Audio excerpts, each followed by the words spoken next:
Hello, I'm Bonnie Browning with the American Quilter Society, and I'm here with Barbara Jensen from Rochester Hills, Michigan, and she is the honorable mention in first entry in the small wall category that's sponsored by YLI. Congratulations. Thank you very much. Now, I want to know, what's it feel like when you win a ribbon? Oh my gosh. My whole goal originally was just to be juried into the show. If I could be juried into the show, that would fulfill me for the rest of my life. So, of course, when I got in the show, we were so excited. My family gave me this tiara and said, oh, you've got to wear that around the whole show. Then when I found out I'd placed with a ribbon, oh my gosh, I'm for the next 20 years, I'll be trying to come back and do this. And so this year, for the first time, we sent an email to every winner that won any award. Was that fun to get that email? I was shocked when I got it, and unfortunately I was not able to attend the award ceremony. We were driving down in the car, so we turned it on our phones and we listened to it. Okay. So you were able to watch the live feed from it then? Yes, we did. Okay. Well, I was driving, but so I heard my name and I was like, oh yay! But next time I hope, if I can, to attend the awards ceremony. To get here a little bit earlier that day. day. Yes. Well, that's still quite a drive from Michigan. It took us 2 days, yeah.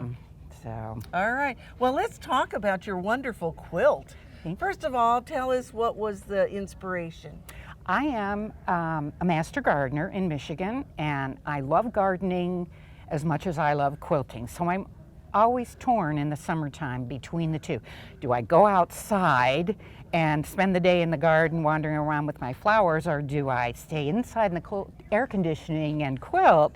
So I wanted to put that into a quilt and show my love of gardening, because it's equally as important to me. So this is what happened. So you have some images, and then you have some words that you've sprinkled in. Yes, I have done a couple of other quilts with words around the outside, and I like the idea of putting words on the quilt to give viewers just a little inkling about what I was thinking of when I was laying out the quilt, or when I was planning to, or designing the quilt.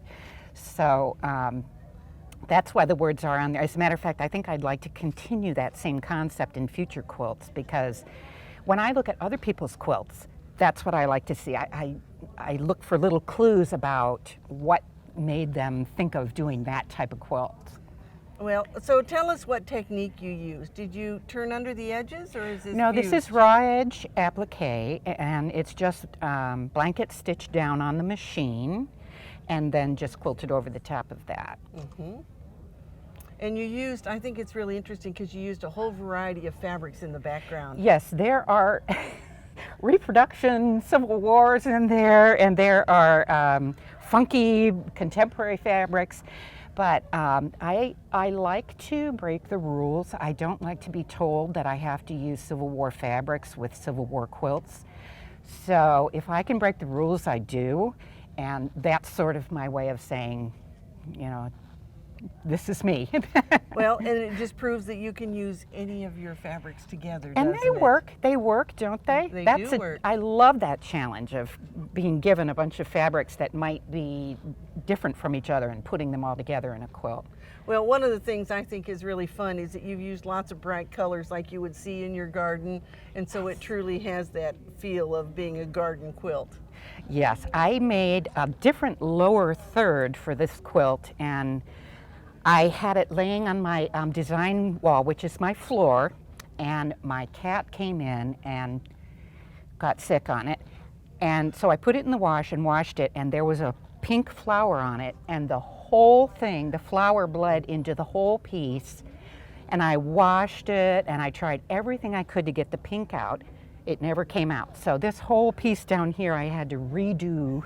Had to do that one twice, right? I had to do, oh, it's totally different than what it was before. Okay. I completely changed it around. I couldn't repeat the same thing. Without that pink fabric, right? Well, yes, no more pink fabric. But boy, did that teach me a lesson. Oh yeah, you really want to test your fabrics pre-wash, Yes. Synthropol or something Yes. like that. Well, if nothing else, you want to take and just wet it and dab it on a paper towel, and if you get any color, you know you need to wash it. Oh, definitely. Yes. I learned my lesson.